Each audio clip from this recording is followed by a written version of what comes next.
Pasta 6. Faixa 1. 6. Você está errado em tudo. Eu também. 500 anos atrás, os cartógrafos acreditavam que a Califórnia era uma ilha. Médicos acreditavam que abrir um corte no braço de uma pessoa, ou fazê-la sangrar por qualquer parte do corpo, curava doenças. Cientistas acreditavam que o fogo era feito de algo chamado flogisto. As mulheres acreditavam que passar urina de cachorro no rosto amenizava os sinais de envelhecimento. Os astrônomos acreditavam que o Sol girava em torno da Terra. Quando era pequeno, achava que medíocre era um tipo de legume que eu não queria comer. Achava que meu irmão tinha encontrado uma passagem secreta na casa da minha avó porque ele conseguia ir para o quintal sem sair do banheiro. Alerta de spoiler. Era uma janela. Por algum motivo qualquer, eu também achava que, quando meu amigo ia com a família para Washington, D.C., eles tinham conseguido voltar no tempo para a época dos dinossauros. Na adolescência, eu dizia para todo mundo que não me importava com nada, quando na verdade me importava demais. Outras pessoas governavam meu mundo sem que eu soubesse. Eu achava que a felicidade era determinada pelo destino e não pelas minhas escolhas. Achava que o amor era algo que simplesmente acontecia, que não exigia esforço e empenho. Eu achava que ser descolado era algo a ser aprendido com os outros e que exigia prática, não que era um conceito criado por nós mesmos. Pensei que ficaria para sempre com minha primeira namorada. Quando esse relacionamento acabou, achei que nunca mais amaria outra mulher. Então, quando amei outra mulher, achei que só amor às vezes não é suficiente. Foi quando percebi que cada indivíduo decide o que é suficiente e que o amor pode ser o que permitimos que seja. Em todos esses momentos, eu estava errado. Em todos os aspectos. Passei boa parte da vida equivocado em relação a mim mesmo, aos outros, à sociedade, à cultura, ao mundo, ao universo, a tudo. E espero continuar assim até morrer. Assim como o Mark de hoje pode olhar para trás e ver cada defeito e erro do Mark do passado, um dia o Mark do futuro vai olhar para as ideias do Mark de hoje, incluindo este livro, e perceber falhas semelhantes. E vai ser bom, porque vai indicar que eu cresci. Segundo dizem, Michael Jordan certa vez afirmou que falhou muitas vezes e que por isso chegou lá. Bom, eu sempre estou errado em relação a tudo e é por isso que a minha vida está em constante melhora. Crescimento pessoal é um processo infinitamente repetitivo. Quando aprendemos algo novo, não passamos de errados a certos, passamos de errados a um pouco menos errados.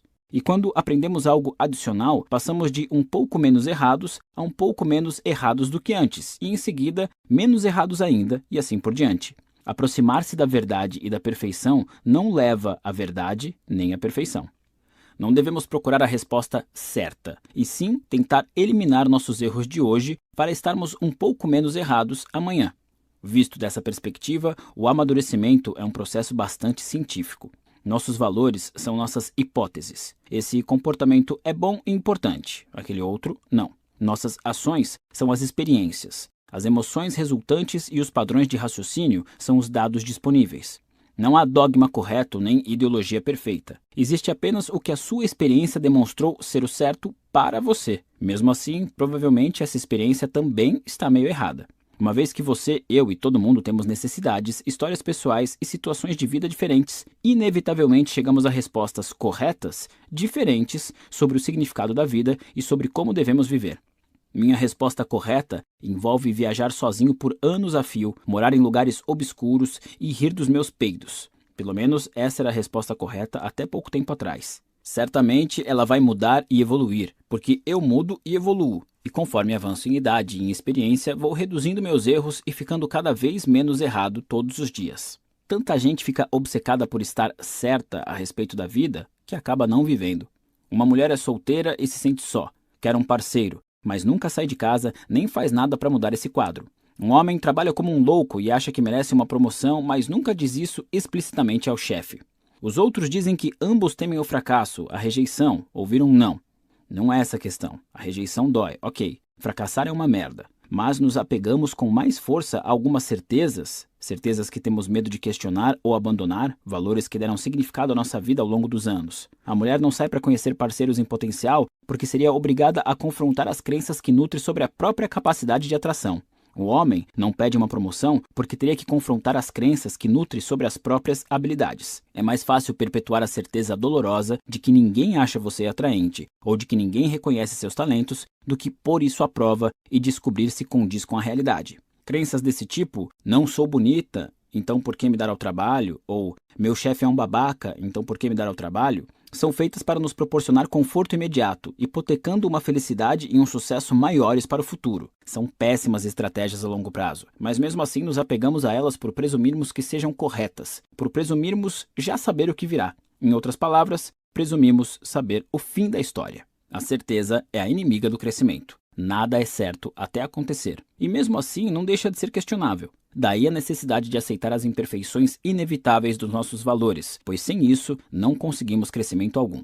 Em vez de lutar por uma vida cheia de certezas, devemos sempre buscar a dúvida, seja em relação às nossas crenças, a nossos sentimentos ou em relação ao que o futuro nos reserva, se não metermos a cara e fizermos acontecer. Em vez de tentarmos estar certos o tempo todo, que tal enxergar o oposto? Que tal aceitar que estamos errados o tempo todo? Porque estamos mesmo.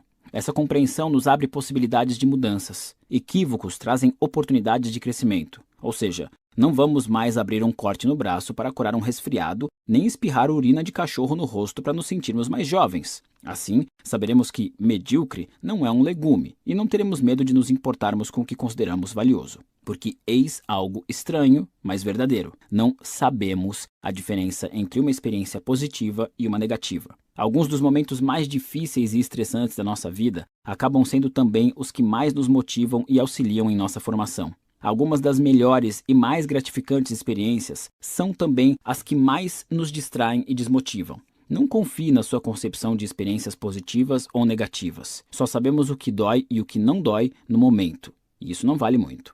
Assim como ficamos horrorizados ao imaginar como as pessoas viviam 500 anos atrás, imagino que daqui a 500 anos muitos rirão de nós e das certezas que temos hoje. Vão rir por deixarmos o dinheiro e o emprego definirem nossa vida. Vão rir do nosso medo de demonstrar apreço pelas pessoas que mais importam enquanto endeusamos figuras públicas que nada merecem. Vão rir dos nossos rituais e superstições, das nossas preocupações e nossas guerras. Ficarão perplexas com nossa crueldade. Estudarão nossa arte e debaterão nossa história. Entenderão verdades sobre nós que ainda não enxergamos.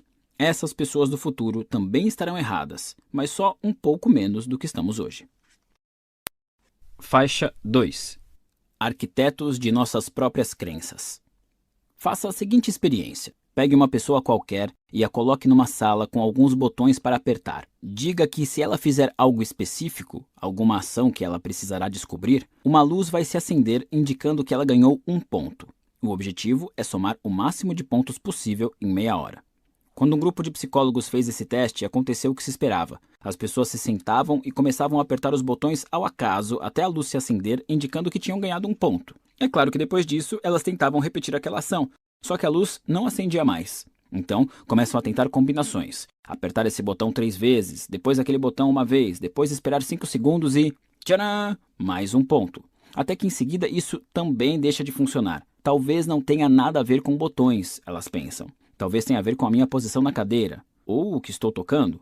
Talvez tenha a ver com meus pés. Plim! Mais um ponto. Sim, talvez sejam os pés. E depois apertar outro botão. Plim! Geralmente, cada pessoa leva de 10 a 15 minutos para descobrir a sequência específica de ações para obter mais pontos. Costuma ser algo estranho, como ficar num pé só ou apertar uma longa sequência de botões por um tempo específico com o corpo voltado para determinada direção. Sabe o que é mais engraçado?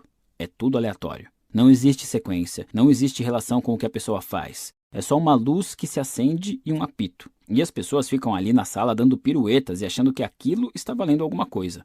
Deixando de lado o sadismo da situação, o propósito do experimento é mostrar como a mente humana é rápida em criar e acreditar em um monte de bobagens irreais. E ao que parece, também somos muito bons nisso. Cada participante do experimento saía da sala convencido de que havia entendido a lógica por trás daquilo e ganhado o jogo. Todos acreditavam ter descoberto a sequência perfeita de botões. Só que os métodos criados eram tão únicos quanto os indivíduos colocados à prova. Um homem inventou uma sequência enorme de acionamento dos botões que só fazia sentido para ele. Uma jovem se convenceu de que uma das ações necessárias era bater no teto determinado número de vezes. Saiu da sala esgotada de tanto pular. Nosso cérebro é uma máquina de gerar significado. O que entendemos por significado são associações mentais entre dois ou mais eventos. Se apertamos um botão e vemos uma luz se acender, concluímos que o botão foi a causa e a luz a consequência. Em essência, significado é isso. Botão, luz, luz, botão. Vemos uma cadeira, notamos que é cinza. Nosso cérebro estabelece uma associação entre a cor cinza e o objeto cadeira e elabora um significado. A cadeira é cinza. Nossa mente está sempre em atividade, gerando mais e mais associações para nos ajudar a entender e controlar o ambiente que nos cerca. Tudo o que vivemos, seja interna ou externamente, gera novas associações e conexões mentais. Tudo, desde as palavras nesta página, passando pelos conceitos gramaticais que você usa para entender as frases, até as divagações em que a sua mente se perde quando meu texto fica chato ou repetitivo, cada um desses pensamentos, impulsos e percepções é composto de milhares de conexões neurológicas que, disparadas ao mesmo tempo, iluminam sua mente com um clarão de conhecimento e compreensão. Só tem dois problemas. Primeiro, o cérebro é imperfeito. Confundimos o que vemos e ouvimos, esquecemos fatos e fazemos interpretações incorretas. Segundo, o cérebro tende a se apegar aos significados que criamos. Somos tendenciosos em relação ao que assimilamos e relutamos em nos desapegar do que a nossa mente criou. Mesmo quando temos evidências que contradizem o significado estabelecido, preferimos ignorá-las e manter nossa crença. Como disse o comediante Emo Phillips certa vez, eu achava que o cérebro era o órgão mais maravilhoso do meu corpo. Depois percebi quem estava me dizendo isso. A triste verdade é que a maior parte do que sabemos e acreditamos é produto das inexatidões e tendências inatas desse órgão. Muitos de nossos valores, a maioria deles, são produto de eventos que não representam o mundo como um todo ou de um passado totalmente deturpado pela memória. O resultado? Grande parte das nossas crenças é incorreta. Ou, para ser mais exato, todas são. Algumas apenas são menos que outras. A mente humana é um amontoado de inexatidões. E apesar disso ser um conceito desconfortável, aceitá-lo é muito importante, como veremos. Faixa 3. Cuidado com suas crenças.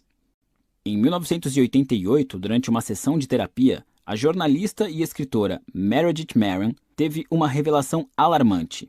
Na infância, ela fora abusada sexualmente pelo próprio pai. O surgimento dessa lembrança reprimida, a qual Meredith vivera alheia até então, foi um choque para ela. Aos 37 anos, ela confrontou o pai e contou à família o que havia acontecido. A família inteira ficou horrorizada. O pai não hesitou em negar categoricamente. Alguns parentes ficaram do lado de Meredith, outros do lado do pai.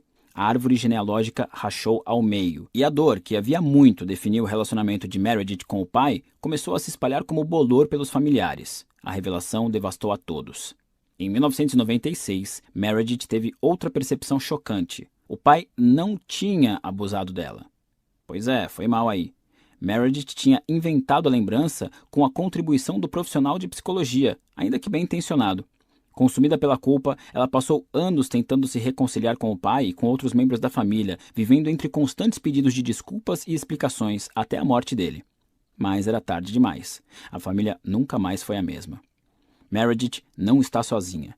Como consta em sua autobiografia My Lie, A True Story of False Memory, os anos 1980 testemunharam diversos casos de mulheres que acusaram parentes de abuso sexual e se retrataram tempos depois. Na mesma época, muitas pessoas também alegavam saber de cultos satânicos em que se abusava de crianças, mas apesar de investigações em várias cidades, a polícia nunca encontrou evidências das práticas doidas que eram descritas pelos acusadores. Por que, de repente, o pessoal cismou de inventar lembranças horríveis de abusos e seitas? E por que nos anos 1980? Já brincou de telefone sem fio quando era criança? É aquela brincadeira em que uma pessoa diz uma coisa no ouvido da outra e depois a frase vai passando por umas 10, até que a última ouve uma frase que não tem nada a ver com a original.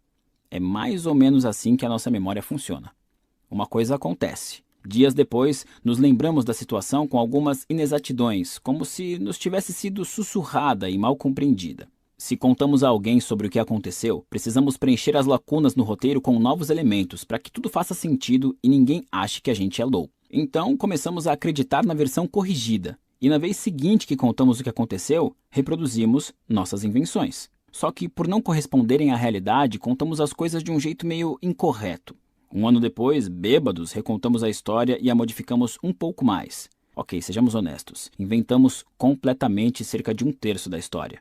Na semana seguinte, sóbrios, não queremos admitir a mentira e por isso mantemos a versão revisada e expandida pelo álcool. 5 anos depois, nossa história foi exatamente assim que aconteceu, eu juro por Deus e pela minha mãe mortinha. É no máximo 50% verdadeira.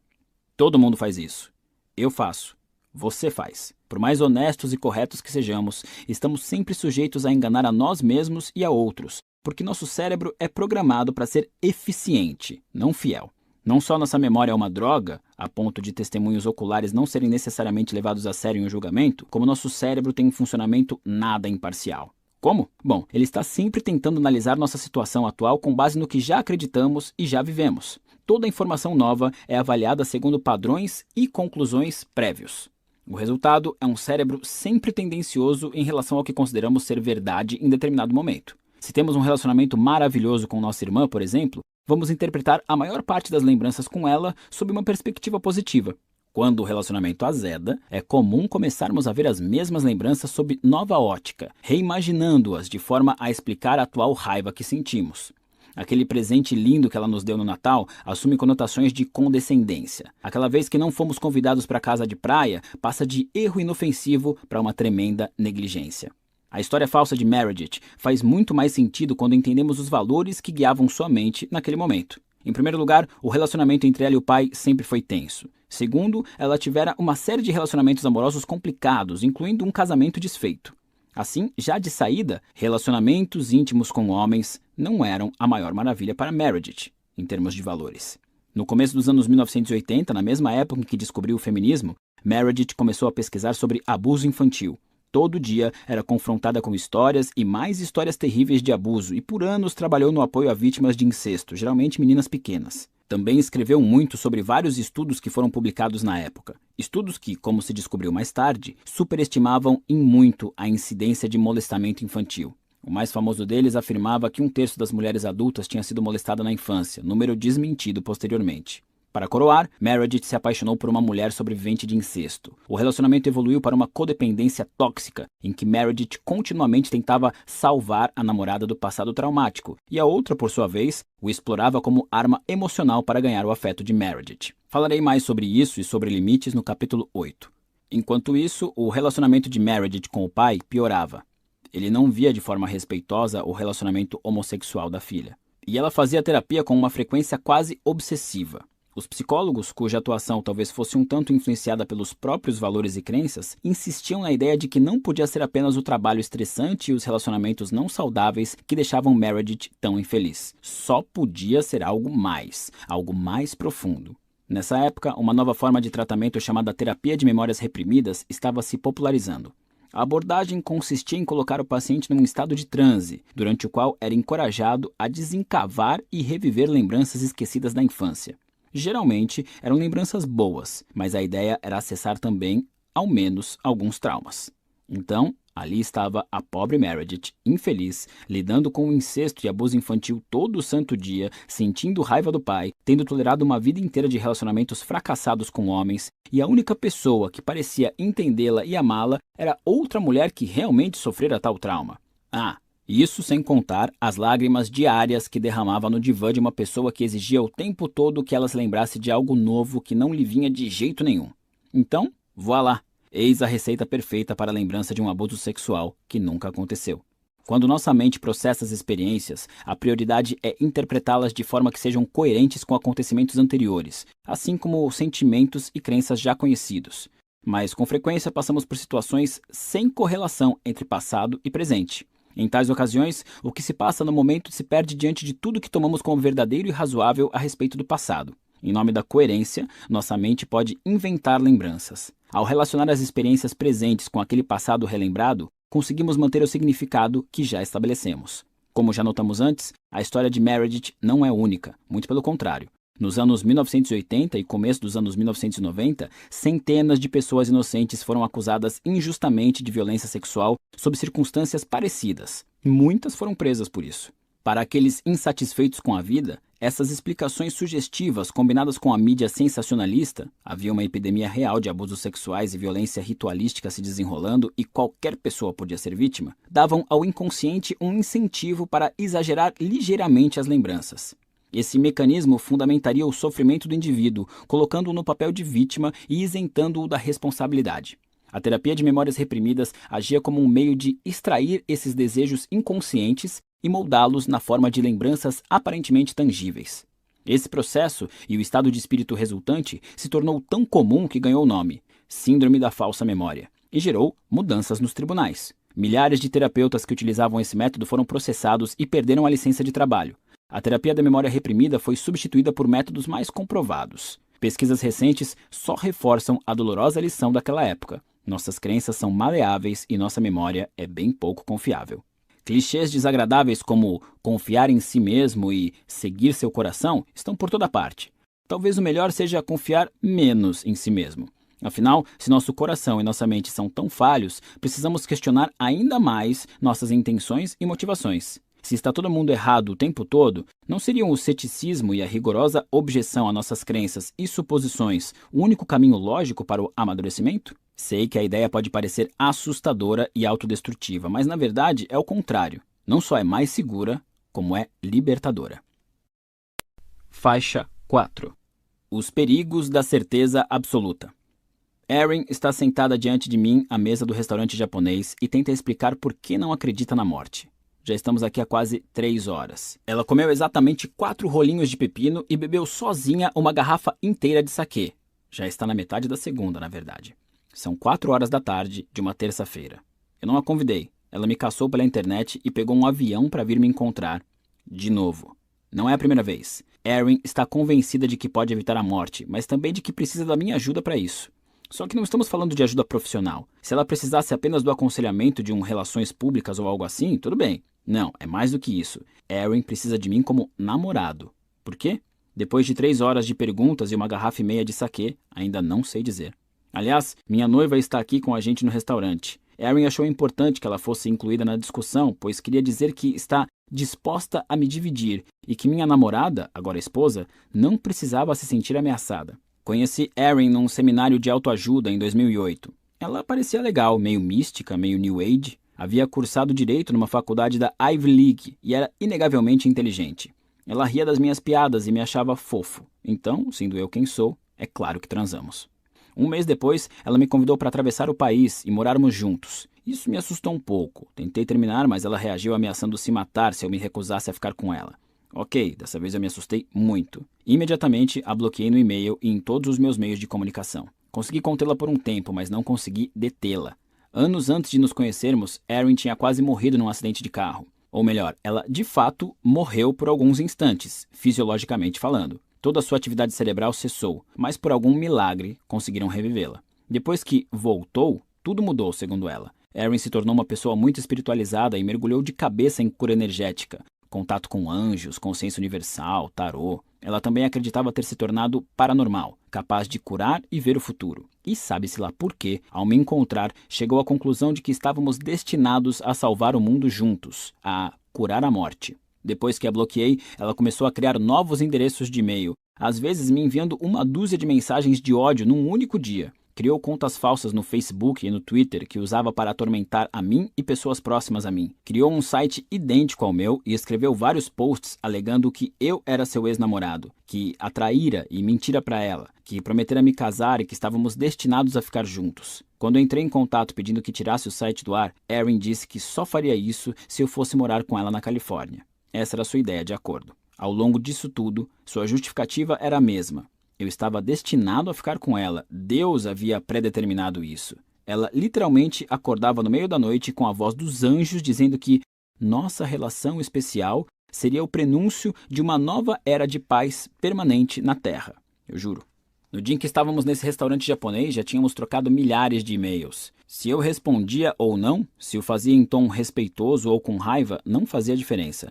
A psique de Erin era imune a abalos. Suas crenças nunca se alteravam. O problema já se estendia havia mais de 7 anos na época. E foi assim, naquele pequeno restaurante japonês, com Erin entornando saquê e tagarelando por horas a fio sobre ter curado as pedras nos rins de seu gato usando energia, que algo me ocorreu. Erin era viciada em autoaperfeiçoamento. Ela gastava dezenas de milhares de dólares em livros, seminários e cursos. E a parte mais louca disso tudo é que ela colocava em prática perfeitamente todas as lições que aprendia. Erin tinha um sonho e persistia para alcançá-lo. Visualizava, agia, tolerava as rejeições e fracassos, levantava-se e tentava de novo. Era implacavelmente positiva. Tinha a si mesma em alta conta. A mulher alegava curar gatos como Jesus curou Lázaro. Mas os valores dela eram tão escrotos que nada disso importava. O fato de fazer tudo certo não significava que ela estivesse certa. A certeza de Erin se recusava a ceder. Ela até já me dissera isso com todas as letras, que sabia que sua fixação era completamente irracional e insalubre, e que trazia infelicidade para nós dois. Só que, por alguma razão, aquilo lhe parecia tão certo que ela não conseguia esquecer nem parar. Em meados da década de 1990, o psicólogo Roy Baumeister começou a pesquisar a maldade como conceito, analisando pessoas que cometiam atos ruins e por que os faziam. Na época, supunha-se que as pessoas faziam maldades porque se sentiam mal consigo mesmas, ou seja, tinham baixa autoestima. Uma das primeiras descobertas surpreendentes de Baumeister foi que muitas vezes isso não se aplicava. Em geral, era o contrário. Alguns dos piores criminosos se sentiam muito bem consigo mesmos, e era essa sensação boa, apesar da realidade ao redor, que parecia justificar seus atos de ferir e desrespeitar os outros. Para que indivíduos justifiquem os próprios atos terríveis, é preciso que tenham certeza inabalável de sua retidão, suas crenças e seu merecimento. Racistas fazem o que fazem porque têm certeza de sua superioridade genética.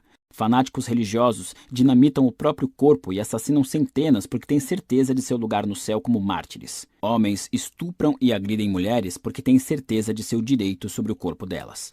Pessoas más nunca acreditam que são más. Elas acreditam que todos os outros são maus. Em experimentos controversos, posteriormente denominados experimentos Milgram, em homenagem ao psicólogo Stanley Milgram, pessoas normais foram orientadas a punir voluntários por desrespeitarem regras. Foi o que elas fizeram, chegando à violência física em certos casos. Raras foram as que fizeram objeção ou pediram explicação. Muitas até pareceram gostar da sensação de retidão moral obtida durante o processo.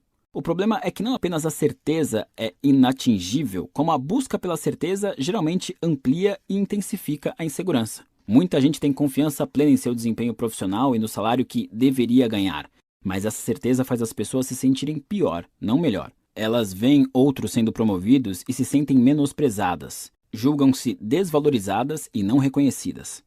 Até comportamentos simples, como dar uma olhada no celular do seu namorado ou perguntar a um amigo que estão falando sobre você, são motivados por um desejo irresistível de segurança. Você pode olhar as mensagens no celular do seu namorado e não encontrar nada, mas a coisa nunca para por aí. Talvez você comece a se perguntar se ele tem outro aparelho. Para justificar ter perdido uma promoção no trabalho, você pode concluir que foi passado para trás. A questão é que isso o faz desconfiar dos seus colegas e duvidar de tudo que lhe dizem e do que sentem por você, o que torna sua promoção menos provável. Você pode buscar aquela pessoa especial com quem é destinado a ficar, mas a cada rejeição e noite solitária você questiona mais o que está fazendo de errado. E é nesses momentos de insegurança, de profundo desespero, que nos tornamos suscetíveis a uma arrogância insidiosa. Acreditar que merecemos trapacear um pouco para conseguir o que queremos, que as outras pessoas merecem ser punidas, que merecemos nos apossar do que desejamos, às vezes usando a violência. Volta ao conceito da lei invertida. Quanto mais tentarmos estar certos em relação a alguma coisa, mais incertos e inseguros nos sentimos. Mas o oposto também é verdadeiro. Quanto mais aceitarmos a incerteza e a ignorância, mais confortáveis nos sentimos em não saber. A incerteza neutraliza os julgamentos que fazemos dos outros. Previne os estereótipos e os preconceitos que surgem quando vemos alguém na TV, no trabalho ou na rua. Ela também nos livra do autojulgamento, porque não sabemos se somos agradáveis aos olhos alheios, se somos atraentes e temos potencial para o sucesso. A única maneira de alcançar esses objetivos é permanecer em dúvida quanto a eles e estar aberto para descobrir a verdade através da experiência. A incerteza é a raiz de todo progresso e de todo crescimento. Como diz um velho ditado, um homem que acha que sabe tudo não aprende nada novo. É impossível aprender algo senão a partir da ignorância. Desse modo, quanto mais admitirmos não saber, mais criamos a oportunidade de aprender. Nossos valores são imperfeitos e incompletos. Presumir o oposto é o mesmo que vestir uma mentalidade perigosamente dogmática, caindo num comportamento arrogante e irresponsável. A única maneira de resolver nossos problemas é admitir que nossas ações e crenças sempre estiveram erradas e nunca funcionam. A abertura para estar errado precisa existir se você quiser alguma mudança ou crescimento real. Antes de analisarmos nossos valores e prioridades a fim de torná-los melhores e mais saudáveis, precisamos duvidar dos nossos valores atuais. Devemos racionalmente colocá-los em perspectiva, enxergar as falhas e os preconceitos, conferir se não se ajustam aos valores do resto do mundo, encarar nossa ignorância de frente e admitir a derrota. A ignorância é maior do que todos nós. Faixa 5. A Lei da Evasão de Manson. É provável que você já tenha ouvido falar da Lei de Parkinson. O trabalho se expande de modo a preencher o tempo disponível para sua conclusão. Sem dúvida, também já ouviu a lei de Murphy. Tudo que pode dar errado, vai dar errado. Bem, da próxima vez que estiver numa festa chique e quiser impressionar, experimente citar a lei de evasão de Manson. Quanto mais alguma coisa ameaça sua identidade, mais você a evitará. Ou seja, quanto mais alguma coisa ameaça mudar a visão que você tem de si mesmo, sua autoavaliação de sucesso ou fracasso, sua autoavaliação em relação aos próprios valores, mais você evitará fazê-la. Há certo conforto em saber como a gente se encaixa no mundo. Qualquer coisa que abale esse conforto é assustadora, mesmo que tenha o potencial de melhorar a sua vida. A lei de Manson se aplica a mudanças boas e mudanças ruins. Ganhar milhões na loteria pode ameaçar sua identidade tanto quanto cair na miséria. Virar um astro da música pode ameaçar sua identidade tanto quanto ficar desempregado. É por isso que tanta gente teme o sucesso, exatamente pelo mesmo motivo que teme o fracasso, porque ameaça a pessoa que pensa ser. Você adia o sonhado projeto de aprender a tocar guitarra porque não quer questionar sua identidade como corretor de imóveis. Você evita conversar com seu marido sobre ser mais ousada na cama porque essa conversa desafiaria sua identidade de mulher de família. Você evita dizer ao seu amigo que não quer mais sair com ele porque acabar com a amizade entraria em conflito com sua identidade de pessoa agradável e compreensiva. Estes são alguns exemplos de oportunidades importantes ou atitudes importantes que rejeitamos porque ameaçam mudar a forma como nos vemos e nos posicionamos no mundo. Ameaçam os valores que escolhemos para a nossa vida e que aprendemos a seguir. Eu tinha um amigo que só vivia falando em colocar seus trabalhos na internet e tentar ganhar a vida como um artista profissional. Ou pelo menos semi. Passou anos sonhando com isso, economizou dinheiro e até criou alguns modelos de sites com seu portfólio. A ideia nunca ia em frente. Havia sempre algum impedimento. A resolução do trabalho não era boa o bastante, ele tinha acabado de pintar algo melhor ou ainda não tinha tempo para se dedicar o suficiente. Anos se passaram e ele nunca desistiu do seu emprego de verdade. Por quê? Porque apesar de sonhar em ganhar a vida com arte, a possibilidade real de se tornar um artista de que ninguém gosta era muito mais assustadora que continuar sendo um artista que ninguém conhece.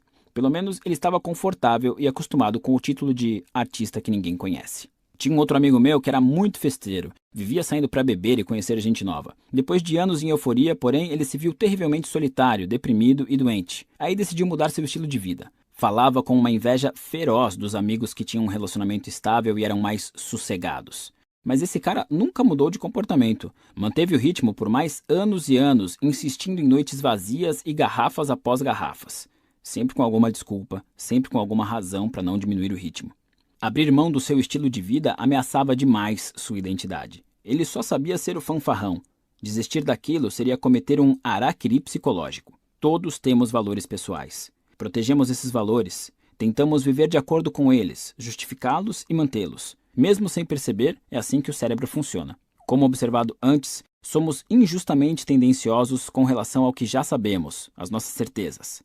Se eu acreditar que sou um cara legal, evitarei situações que possam vir a contradizer essa crença. Se acreditar que sou um ótimo cozinheiro, sempre buscarei oportunidade para provar isso a mim mesmo. A crença é sempre a prioridade. Até mudarmos a forma como enxergamos a nós mesmos, o que acreditamos ser e não somos, não temos como superar a evasão e a ansiedade. Não temos como mudar. Nesse sentido, conhecer a si mesmo ou se encontrar pode ser perigoso.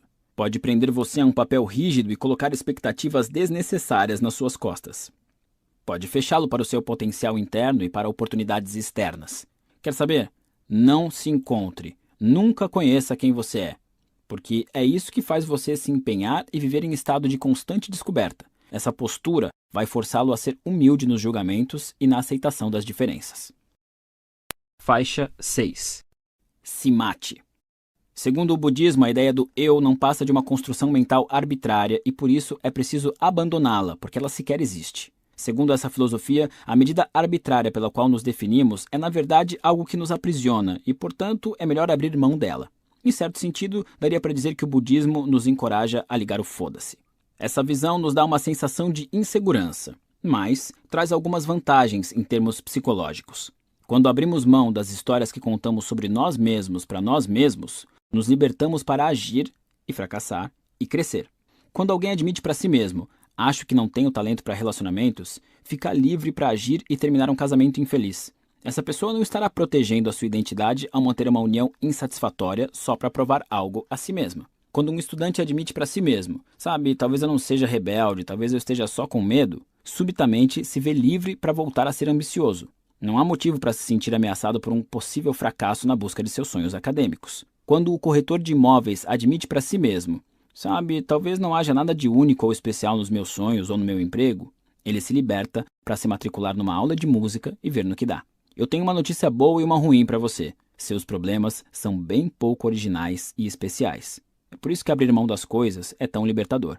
Há uma espécie de egoísmo que acompanha o medo e ele é baseado numa certeza irracional. Quando você presume que seu avião vai cair, que a ideia do seu projeto é idiota e que todo mundo vai rir dela, ou que você é a pessoa que todos vão escolher para zombar ou ignorar, está implicitamente dizendo a si mesmo: eu sou a exceção, eu sou diferente de todos os outros, eu sou diferente e especial. Isso é narcisismo puro e simples. Você sente que os seus problemas merecem ser tratados de forma diferente, que os seus problemas têm uma característica única que não obedece às leis do universo. Meu conselho é: não seja especial, não seja único. Redefina-se de acordo com as medidas mais comuns e abrangentes. Escolha não avaliar a si mesmo como uma estrela em ascensão ou um gênio em estado bruto. Escolha não avaliar a si mesmo como uma vítima ou um fracassado infeliz. E veja a si mesmo sob o viés de identidades mais simples: aluno, parceiro, amigo. Quanto mais limitada e rara a identidade que você escolher, mais ameaçador parecerá o ambiente ao redor. Defina-se de formas mais simples e comuns, se quiser evitar isso. Em geral, isso significa desistir de ideias grandiosas para si, que é extremamente inteligente, incrivelmente talentoso, assustadoramente atraente ou que enfrentou sofrimentos inimagináveis para os réis mortais. Isso significa desistir de uma postura arrogante e da crença de que o mundo lhe deve alguma coisa. Significa abrir mão do suprimento de euforias emocionais que o sustentam há anos. Como um viciado que desiste da seringa, você vai passar por uma síndrome de abstinência quando começar a abrir mão dessas coisas. Mas no fim, vai ser muito melhor. Faixa 7. Como ser um pouco menos seguro de si. Questionar a si mesmo e duvidar dos próprios pensamentos e crenças estão entre as habilidades mais difíceis de se desenvolver, mas é possível. Aqui estão algumas perguntas para ajudá-lo a criar um pouco mais de incerteza na sua vida. Pergunta 1. E se eu estiver errado? Há pouco tempo, uma amiga minha ficou noiva. O cara que a pediu em casamento é bem sério, não bebe, não agride nem a maltrata. É um sujeito simpático e com um emprego estável. Desde o noivado, o irmão dela faz críticas o tempo todo às escolhas de vida imaturas da irmã. Avisa que ela vai se magoar com esse cara, que está cometendo um erro, que está sendo irresponsável. E sempre que minha amiga pergunta: qual é o problema? Por que o meu noivado incomoda tanto você? Ele age como se não existisse problema algum, como se não se incomodasse nem um pouco e só estivesse tentando proteger a irmã mais nova. Mas está na cara que tem, sim, alguma coisa o incomodando. Talvez sejam inseguranças a respeito da instituição do casamento, talvez uma rivalidade entre irmãos, ciúmes, quem sabe? Ou talvez ele esteja tão envolvido na própria vitimização que não consiga demonstrar felicidade pelas alegrias alheias, em vez de tentar estragar tudo. A verdade é que somos nossos piores observadores, os últimos a perceber quando estamos irritados, enciumados ou tristes. A única maneira de descobrir isso é enfraquecer a nossa armadura de certeza, o tempo todo considerando a possibilidade de engano. Estou com ciúmes? E se for mesmo isso, por quê?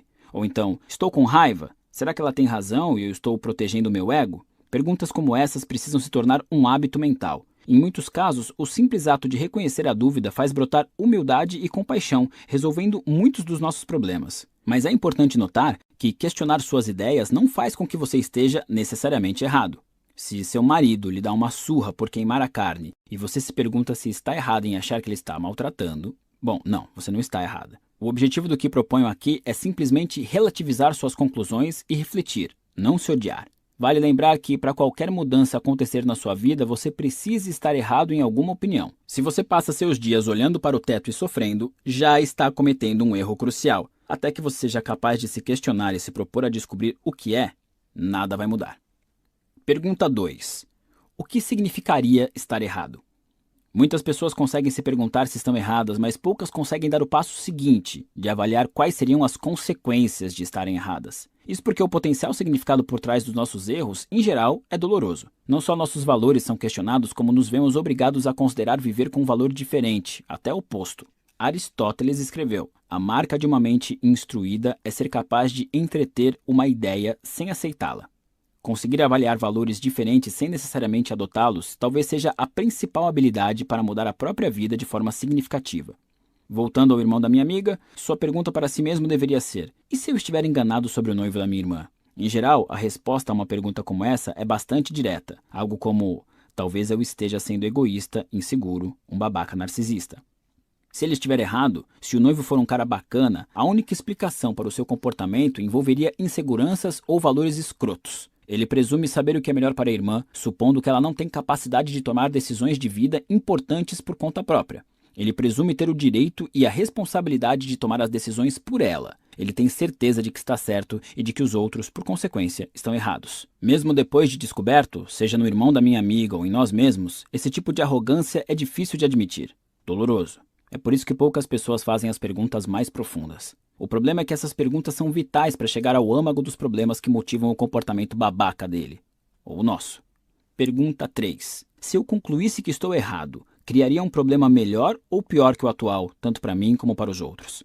Este é o teste crucial para determinar se temos valores sólidos ou se somos uns escrotos neuróticos que ferram com todo mundo, inclusive nós mesmos. O objetivo é analisar qual problema é melhor, porque como bem disse o panda da desilusão, os problemas da vida são infinitos. Quais são as opções do irmão da minha amiga? A. Manter o drama e a tensão na família, complicando o que deveria ser um momento feliz e nutrindo a desconfiança e o desrespeito na relação com a irmã em função do palpite, alguns chamariam de intuição, de que o futuro esposo será ruim para ela. B. Desconfiar da própria habilidade de determinar o que é certo ou errado para a vida da irmã e, na dúvida, optar pela humildade, confiando na capacidade dela de tomar decisões ou, mesmo que não confie, aceitando suas escolhas por amor e respeito a ela. A opção A é a mais popular, por ser a mais fácil.